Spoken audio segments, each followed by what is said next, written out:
و اعظم برہان ہو کہ جتنا بھی شکر ادا کریں کم ہے کہ آج میں اور آپ جس وطن عزیز میں بیٹھے ہیں، جس ملک پاکستان میں بیٹھے ہیں، جس ہم مدینہ المنورہ کے عکس والے ملک میں بیٹھے ہیں، یہ بھی ایک مدینہ منورہ کا اس میں بھی ایک عکس نظر آتا ہے، کیونکہ یہ میرے مصطفیٰ علیہ الصلوۃ والسلام کی خصوصی عطا سے ہمیں یہ ملک ملا ہے۔ سبحان اللہ۔ تو آج 73واں یعنی 73 سال ہو گئے وطن عزیز کو بنے، ہم اس کا جشن آزادی منا رہے ہیں۔ دعا کرو اللہ رب العزت میرے اور آپ کے اس وطن عزیز کو ہمیشہ سلامتی عطا فرمائے۔ مالک میرے اس وطن عزیز کو دن دگنی رات چگنی ترقی عطا فرمائے، اور خالق کائنات اسے دشمنوں کے شر سے محفوظ فرمائے۔ چند ایک باتیں آپ احباب کے گوش گزار اسی کے حوالے سے کرنی ہیں، کیونکہ یہ باتیں کرنا بھی ہمارے لیے بہت اہم اور ضروری ہیں، کیونکہ ہمارے ان بچوں کو پتہ چلے، ہمیں پڑھ کے پتہ چلے یارو یہ وطن ہم نے کتنی مشکلوں سے ہمارے بڑوں نے حاصل کیا، اس وطن کے لیے کتنی عزتیں لٹیں، اس وطن کے لیے کتنے لوگ شہید ہوئے۔ ایسی آج لوگ ٹھٹھا مذاق بنائے پھرتے ہیں، آج نوجوان ڈھولک کے ساتھ اس کا جشن مناتے ہیں۔ میں کہا کرتا ہوں تم تو ڈھول مار کے اپنا ناچ گانے کے ساتھ اس کا جشن مناتے ہو۔ پوچھو ان ماؤں سے جنہوں نے اپنے بیٹے اس وطن کے لیے قربان کیے ہیں، پوچھو ان بیٹیوں سے جنہوں نے اپنی عزت و آبرو اس ملک کے لیے قربان کر دی تھی، پوچھو ان شہزادیوں سے، پوچھو حتیٰ کہ ان سید زادیوں سے جنہوں نے اپنی عزت بچاتے بچاتے کنویں میں چھلانگیں لگاتی تھیں۔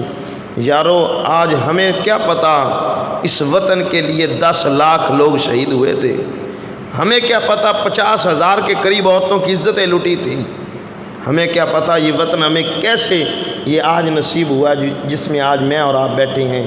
لوگ آج اس کا جشن مناتے ہیں کوئی ناچ گانا کر کے، نہ ان ماؤں بہنوں بیٹیوں سے پوچھو، کیونکہ تمہیں یہ وطن ملا ہے، تم رب کا شکر ادا کرو۔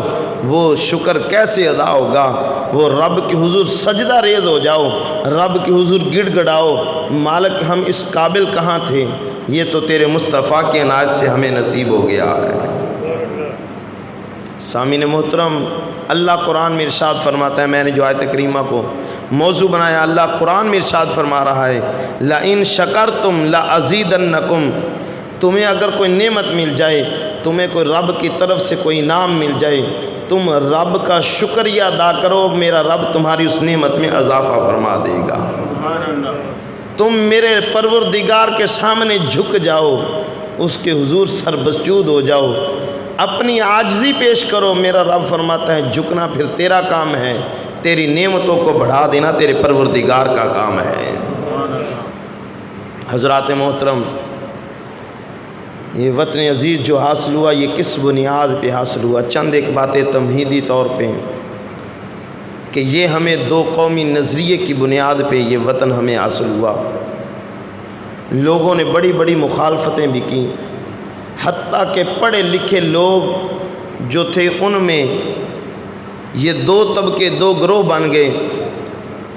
ایک کہتا تھا نہیں ہم یہیں پہ ٹھیک ہیں، وطن جو ہوتے ہیں وہ قوموں کی وجہ سے بنتے ہیں،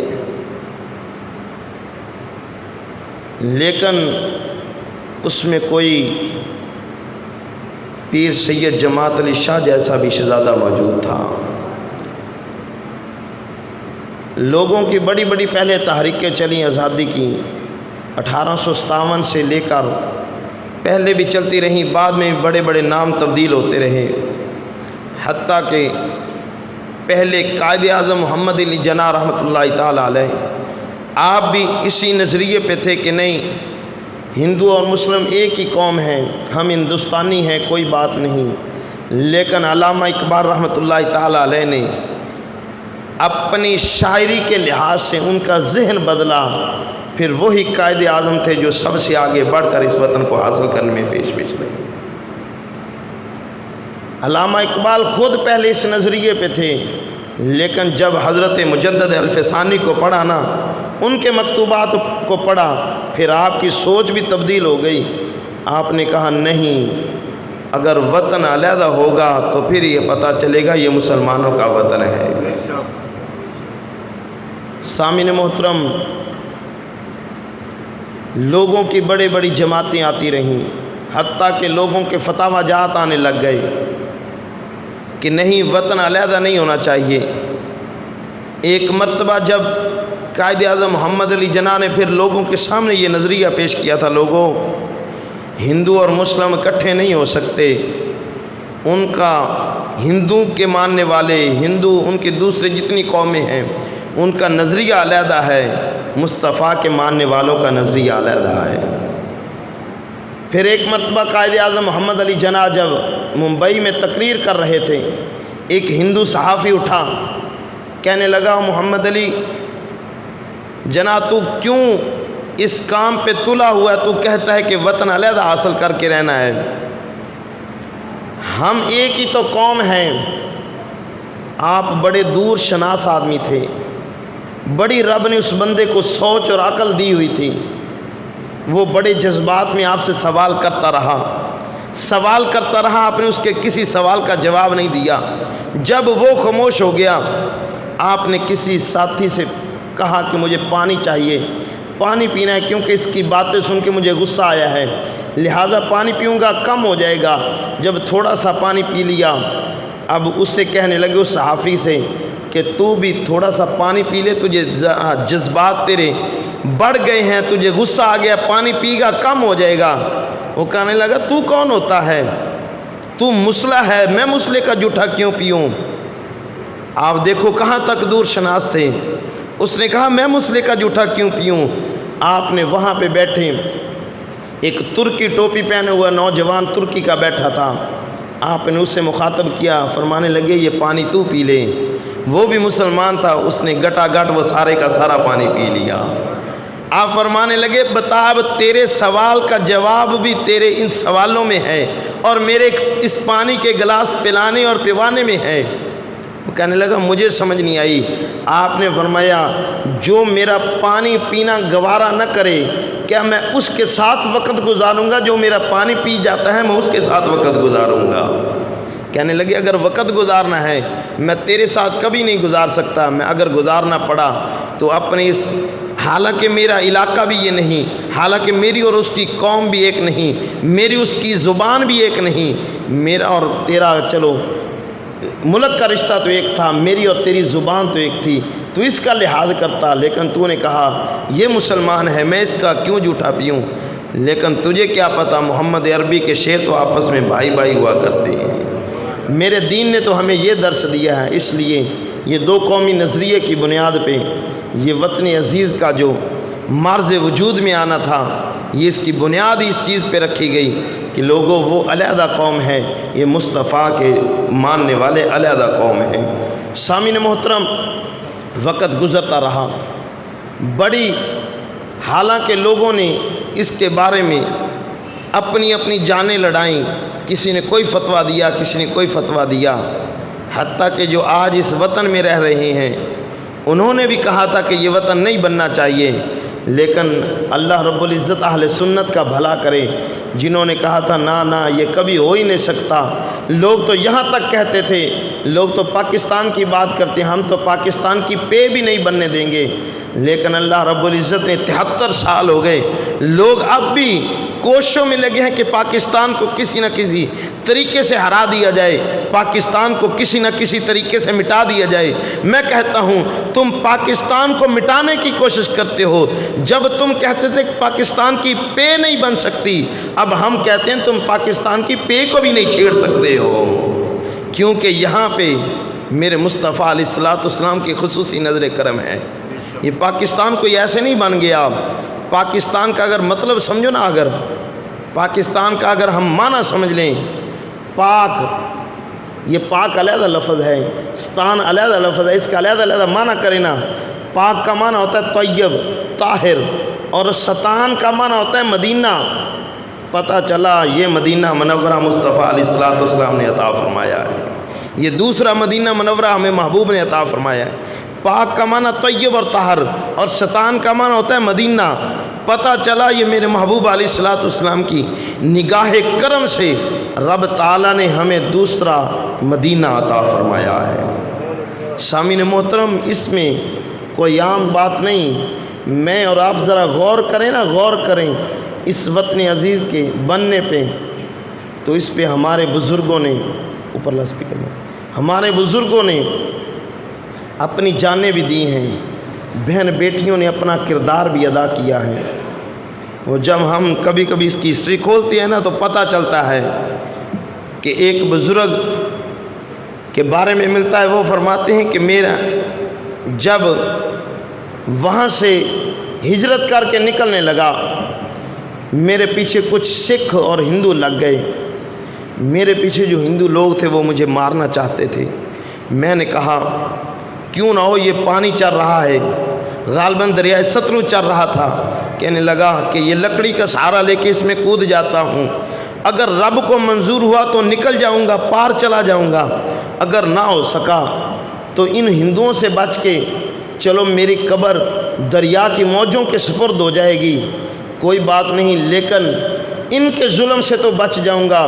وہ کہتا ہے جب میں نے لکڑی پہ اپنا سینہ تان کر کے اس میں چھلانگ لگائی تو وہاں پہ پانی کم تھا، وہاں پہ لاشیں ابری ہوئی نظر آ رہی تھیں۔ میں نے ہاتھ لگایا، میں نے کہا شاید میں اکیلا ہی نہیں تیر رہا، یہاں پہ تو اور بھی لوگ تیرنے لگے ہیں۔ سامعین محترم، پھر وہ بزرگ کہتے ہیں کہ وہ زندہ نہیں تھے لوگ، وہ ان کی تو لاشیں پڑی ہوئی تھیں۔ میرے دل میں خیال آیا اکیلا میں ہی نہیں، اس وطن پہ پتہ نہیں کتنے شہزادے قربان ہو گئے، اس وطن پہ پتہ نہیں کتنے شہزادے قربان ہو گئے ہیں۔ آج بھی لوگ بتاتے ہیں کہ وہاں پہ ایک کنواں تھا، امرتسر کے قریب ایک کنواں تھا، جس کنویں میں سب شہزادیوں نے، سید زادیوں نے اپنی عزت و آبرو بچاتے ہوئے اس کنویں میں چھلانگیں لگا دی تھیں، اور کوئی کنواں ہندوستان میں اس وقت ایسا نہیں تھا جو منہ تک لاشوں کی وجہ سے نہ آ گیا ہو۔ ان بدبختوں نے لوگوں کو کاٹ کاٹ کے اس میں ڈال دیا تھا۔ آج جو وطن عزیز کا مذاق بناتے ہیں، آج جو اس وطن عزیز کے جشن آزادی پہ گانے اور باجوں کے ساتھ اس کا جشن مناتے ہیں، انہیں بتاؤ کہ ہماری تاریخ ایسی نہیں ہے۔ ہماری تاریخ میں تو ہماری بہن بیٹیوں کا کردار بڑا ہے۔ اس میں کیا بیٹیوں کے پستان نہیں کٹ گئے تھے؟ اس میں کیا بیٹیوں کی گردنیں نہیں کٹ گئی تھیں؟ اس میں کیا بیٹیوں نے اپنی عزت و آبرو کیا داؤ پہ نہیں لگا دی تھی؟ انہوں نے کہا تھا جو بھی ہو جائے بن کے رہے گا پاکستان، بن کے رہے گا پاکستان۔ پاکستان کا مطلب کیا؟ لا الہ الا اللہ۔ دستور ریاست کیا ہوگا؟ محمد الرسول اللہ۔ یہ نعرہ جب وہ لگاتے تھے، وہ کہتے تھے چاہے سامنے دریا آتا، کنواں آتا، ہمیں مشکل نہیں ہوتی تھی، ہم کہتے تھے مصطفیٰ علیہ الصلوۃ والسلام کے نام پہ ہماری جانیں بھی قربان ہیں، حضور کے نام پہ ہم وطن لے رہے ہیں، ہماری جان بھی قربان ہے۔ وہ ماں جس کی ہسٹری میں یہ بھی آتا ہے، ایک بزرگ فرماتے ہیں کہ ہم ایک کماد کا درخت تھا، کماد کا وہ کھیت تھا، اس کماد کے کھیت میں ہم کچھ لوگ چھپ گئے، ہمارے پیچھے وہ لوگ دوڑتے ہوئے آئے اور ہمیں تلاش کرنے لگے، ہم اس کی اوٹ میں چھپ گئے، کماد کے کھیت کی اوٹ میں چھپ گئے۔ ایک ماں کا دودھ پیتا، 6 ماہ کا غالباً بچہ ہوگا، دودھ پیتا بچہ تھا، بڑے تو سہم کے بیٹھ گئے، آواز نہیں نکالتے تھے، لیکن بچے کو کیا پتا تھا، وہ بچہ رونے لگا، اور ادھر سے وہ ہندو بھی قریب آ گئے۔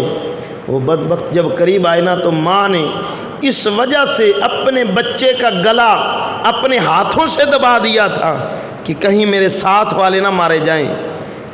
یارو کون ماں ہے جو اپنے ہاتھوں سے اپنی اولاد کا گلا دبائے؟ لیکن اس وطن عزیز کے لیے ماؤں نے تو اپنے چھوٹے چھوٹے لال بھی اس وطن پہ قربان کر دیے ہیں۔ آج جس وطن عزیز کی میں اور آپ حفاظت نہیں نہ کر رہے، آج ہمارے بڑوں کو بھی خیال نہیں آتا کہ یہ وطن عزیز کس لیے بنا تھا۔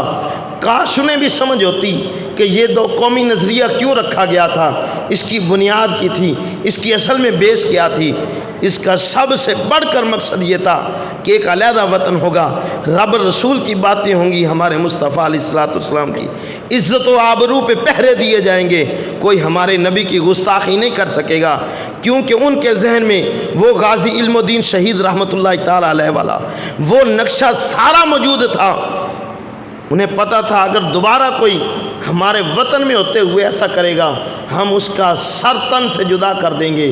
لیکن آج بڑوں کو تو اس نام پہ کوئی ٹس سے وہ مس نہیں ہوتے، انہیں پتہ ہی نہیں چلتا کہ یہ وطن بنا کیوں تھا۔ وطن بنا ہی اس لیے تھا کہ پاکستان کا مطلب کیا، پاکستان کا مطلب کیا، دستور ریاست کیا ہوگا، محمد الرسول اللہ۔ اگر وہ اس بات کو جان جائیں تو میں کہتا ہوں انہیں پتہ چل جائے ریاست مدینہ کسے کہتے ہیں اور ریاست مدینہ کیسے بنتی ہے۔ ریاست مدینہ تب ہی ہوتی ہے جہاں کوئی میرے نبی کی طرف انگلی اٹھائے تو نبی کے صحابہ دوڑ پڑتے ہیں، اس کی انگلی کاٹ دیتے ہیں، کہتے بدبخت تو ہوتا کون ہے میرے نبی کی طرف انگلی اٹھا جائے، تو عاشقوں کے ہوتے ہوئے میرے نبی کی طرف کیسے تیری آنکھ اٹھی، کیسے تیرا ہاتھ اٹھا۔ کیونکہ رب تو اپنے نبی کے بارے میں اگر کوئی زبان کھولے تو اس کی مذمت میں رب قرآن کی آیتیں نازل فرما دیتا ہے۔ رب اپنے نبی کی اس نبی کی مذمت میں کہ تم نے میرے محبوب علیہ السلام کی گستاخی کی ہے، کیونکہ یہ بات بھی مسلمانوں کے ذہن میں تھی کہ اس بدبخت کو غازی علم الدین شہید نے مارا، راجپال کھتری کو، تو غازی علم الدین شہید رحمۃ اللہ علیہ کو پھانسی کے پھندے تک جانا پڑا۔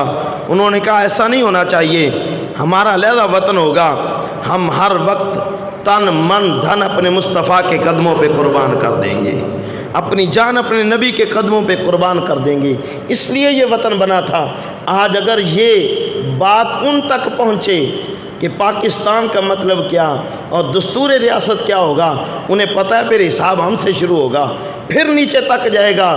کیونکہ سیدنا عمر بن خطاب رضی اللہ تعالیٰ عنہ وقت کا امیر المومنین ہو، وقت کا خلیفہ ہو، دیکھو ریاست مدینہ میں کیسی باتیں ہوتی تھی۔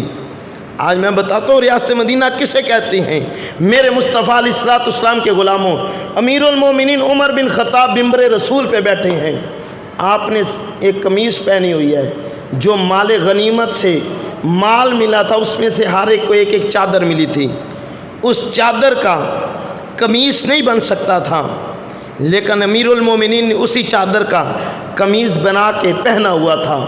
ایک شخص کھڑا ہوتا ہے، وہ کوئی چیئرمین نہیں تھا، وہ کوئی MPA نہیں تھا، عام سادہ بدو بندہ تھا، کہنے لگا وقت کا امیر المومنین ہے، لیکن مجھے یہ بتا کیا تو نے خیانت کی ہے، یا پھر اس کا سوال کا جواب دے کہ تیری قمیض کیسے بن گئی، مال غنیمت سے جو کپڑے ملے تھے ہمارا کسی کا قمیض نہیں بنا، تیرا قمیض کیسے بن گیا۔ آپ کی آنکھوں میں آنسو آئے، فرمایا اس کا جواب مجھ سے نہ پوچھو، میرے بیٹے عبداللہ سے پوچھ لو، مجھ سے نہ پوچھو، میرے بیٹے سے پوچھ لو۔ بیٹا کھڑا ہوا، کہنے لگا لوگو میرے والد محترم پہ اعتراض نہ کرو، وقت کے امیر المومنین پہ اعتراض نہ کرو، بات آپ کی ٹھیک ہے، ایک چادر سے قمیض نہیں بن سکتا تھا، لیکن میں بھی اس جنگ میں شامل تھا، جو مجھے بھی مال غنیمت سے حصہ ملا تھا، میں نے اپنے حصے کی چادر بھی اپنے ابا حضور کو دے دی تھی، ابا آپ کرتا بنا لیں میری خیر ہے، میرے باپ نے 2 چادریں بنا کے پھر اپنا قمیض بنایا ہے، تمہارے مال میں خیانت نہیں کی ہے۔ یارو جب ریاست مدینہ میں یہاں تک باتیں ہوں، بتاؤ وہاں پھر انصاف ہوگا اور کیا ہوگا، وہاں عدل ہی ہوگا اور کیا ہوگا۔ جب وقت کا امیر المومنین یہ بات کرے لوگوں اگر مجھے راستے سے بھٹکا ہوا دیکھو تو مجھے ڈنڈے کے ساتھ ٹھیک کر دینا، ورنہ پھر میری بیعت چھوڑ دینا۔ یہ کوئی عام بات نہیں کر سکتا، یہ صرف اور صرف میرے مصطفیٰ کا غلام بات کر سکتا ہے، میرے نبی کا ماننے والا یہ بات کر سکتا ہے۔ سامعین محترم عرض کر رہا تھا کہ یہ وطن عزیز ہم نے ایسی حاصل نہیں کیا، اس کے لیے بڑی قربانیاں ہوئیں، اس کے لیے بڑی جانیں قربان ہو گئیں، اس کے لیے ماؤں بہنوں بیٹیوں نے اپنا اپنا کردار ادا کیا ہے۔ اور شاید کہ میں نے ایک مرتبہ پہلے بھی بات کی تھی کہ جب یہاں سے ایک فوجی کو انہوں نے قید کر لیا تھا، وہ کہنے لگے تھے یہ سمگلر ہے، تو وہ لوگ اسے ہندوستان لے گئے، رات کا وقت تھا، ان لوگوں نے اس پاکستانی فوجی کو ایک علیحدہ کمرے میں بند کر دیا، خود رات کو سو گئے۔ ایک بوڑھی عورت اس کے کمرے کے قریب آتی ہے، وہ فوجی دیکھتا ہے کھڑکی سے جب اس عورت کا سایہ آیا نا اندر، وہ پریشان ہوا کہ میرے دروازے پہ کون آیا۔ کھڑکی کے اندر پھر آواز آتی ہے، کھڑکی سے آواز آتی ہے کہ بڑا افسوس ہوا تیرا سن کے کہ میں نے وطن عزیز ہم نے اس لیے تو نہیں بنا کے دیا تھا تمہیں پاکستانیوں کہ تم جا کے اسمگلنگ شروع کر دو، ہم نے وطن عزیز اس لیے تو نہیں بنایا تھا، ہم سے پوچھو ہم نے اپنی عزتیں دی ہیں۔ وہ فوجی آگے سے کہتا ہے بی بی تم نے پاکستان کہاں سے بنوایا تھا، تم نے تو ہماری عزتیں لوٹی تھی، تم نے تو ہمارے بچے مار دیے تھے، تم نے تو ہمارے بڑوں کے گلے کاٹ دیے تھے۔ اس بی بی کی آنکھوں میں آنسو آ گئے، اس نے کہا تمہیں کیا پتا، میں بھی اسی پاکستان میں جانا چاہتی تھی، میں بھی ایک مسلمان عورت ہوں، اور آج بد نصیبی سے ان لوگوں کے بچوں کی ماں ہوں، لیکن آج بھی میرے اندر کا جو درد ہے، اندر کی جو محبت ہے وہ وطن عزیز پاکستان سے ہے۔ آج بھی میرے اندر جو محبت ہے، جو عقیدت ہے وہ پاکستان کی ہے۔ اس نے کہا پاکستانیوں کو پھر اس نے کہا بی بی میں نے کوئی اسمگلر نہیں کی، میں تو ایک فوجی ہوں، یہ مجھے جان بوجھ کے پکڑ کے لائے اور الزام دینا چاہتے ہیں۔ اس نے کہا اللہ تجھے خیریت سے پاکستان لے جائے، پاکستان والوں کو میرا ایک پیغام دے دینا، لوگوں اس وطن کی قدر کرنا، اس کے لیے صرف بوڑھوں نے قربانیاں نہیں دیں، اس کے لیے عورتوں میں اپنی جان مصطفیٰ کے اس وطن کے لیے قربان کر دی ہے۔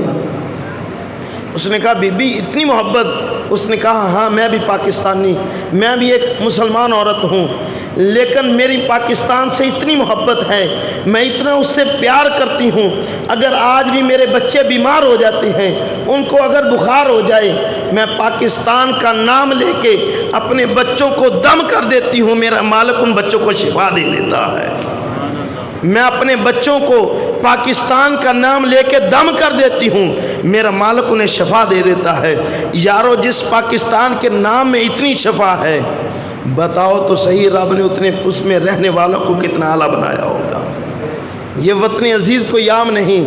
1965 کی جنگ پہ آپ نظر دوڑائیں، اس وقت کے اخبارات پڑھیں، وہاں معاہدہ شریف میں رہنے والے 5 لوگوں نے گواہی دی تھی، وہاں کے لوگوں نے بتایا تھا 1965 کی جنگ میں آپ احباب جانتے ہیں نا کہ 30 سیکنڈ میں 3 ان کے طیارے گرائے تھے۔ وجہ کیا تھی؟ وہاں معاہدہ شریف میں رہنے والے لوگ کہتے ہیں جس رات پاکستان جنگ ہوئی، اس رات میرے محبوب علیہ السلام 4 لوگوں کے ساتھ، 5ویں حضور خود تھے، آقا علیہ السلام جنگی لباس کے ساتھ میرے مصطفیٰ علیہ السلام اپنے حجرہ پاک سے نکلے، اپنے روضہ پاک سے حضور نکلے، اور آقا علیہ السلام پاکستان کی طرف جا رہے تھے۔ ہم دست بست عرض کرنے لگے کریم آقا کہاں تشریف لے کر جا رہے ہیں؟ میرے مصطفیٰ علیہ السلام نے فرمایا تھا کہ پاکستان پہ مشکل وقت آ گیا ہے، میں ان کی مدد کے لیے جا رہا ہوں، میں پاکستان کی مدد کے لیے جا رہا ہوں۔ یارو ایسے یہ جنگیں نہیں جیتی گئی، یہ جنگیں اگر جیتی ہیں تو مصطفیٰ علیہ السلام کے نالے پاک سے جیتی گئی ہیں۔ آج وطن عزیز کو 73 سال ہو گئے لوگوں کی زد میں آئے ہوئے، اس کو مشکلیں سہتے ہوئے۔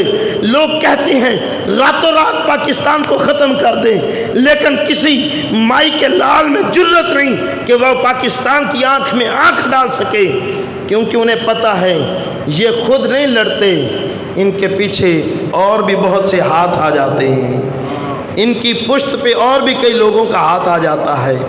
اگر میرے محبوب علیہ السلام کی حدیث پاک سنو نا، آقا علیہ السلام نے غزوہ ہند کے بارے میں پہلے بشارت فرمائی ہے۔ مستدرک میں یہ روایت موجود ہے، آقا علیہ الصلوۃ والسلام نے غزوہ ہند جو ہونے والا ہے اس کے بارے میں میرے محبوب علیہ الصلوۃ والسلام نے پہلے خبر دے دی، اور اس غزوے میں خود میرے مصطفیٰ آقا علیہ الصلوۃ والسلام خود تشریف لے کر آئیں گے، اور رب تعالیٰ مسلمانوں کو فتح نصیب فرمائے گا۔ مسلمانوں کو میرے محبوب علیہ الصلوۃ والسلام کی وجہ سے رب فتح نصیب دے دے گا، فتح دے دے گا۔ سامعین محترم، آخر میں چلو وقت 5 منٹ رہ گیا، میں عرض کر رہا تھا کہ یہ وطن عزیز میرے آپ سب کے لیے اہم ہے، صرف بڑوں پہ نہیں چھوڑنا، وہ جو کردار کرتے ہیں کرتے رہیں، ان پہ نہیں جانا، کیونکہ سال میں ان کے پاس وقت ہی نہیں کہ وہ غریبوں کے پاس آ سکیں، ان کے پاس وقت نہیں کہ وہ تمہیں آ کے مل سکیں، تمہارا مسئلہ پوچھ سکیں۔ ہم کہتے ہیں یارو وہ کروا دیں گے، ہم کہتے ہیں وہ کروا دیں گے، نہ کسی پہ نہ جاؤ، توکل رب کی ذات پہ رکھو، تم اکٹھے ہو کے کام کرو، رب برکت خود عطا فرما دے گا۔ تم اپنے وطن کے لیے ہر بندہ کوشش کرے، ہر بندہ اس کے لیے جد و جہد کرے۔ آقا علیہ الصلوۃ والسلام کے غلاموں، میرے محبوب علیہ الصلوۃ والسلام نے تو جو اپنے وطن کے لیے، جو اپنے مسلمانوں کے لیے، جو پانی پینے والوں کے لیے ایک پانی کا کنواں خرید دیتا ہے، آقا علیہ الصلوۃ والسلام اسے جنت کا ٹکٹ عطا فرما دیتے ہیں۔ آقا علیہ الصلوۃ والسلام اس کے لیے جنت کا ٹکٹ عطا فرما دیتے ہیں۔ میری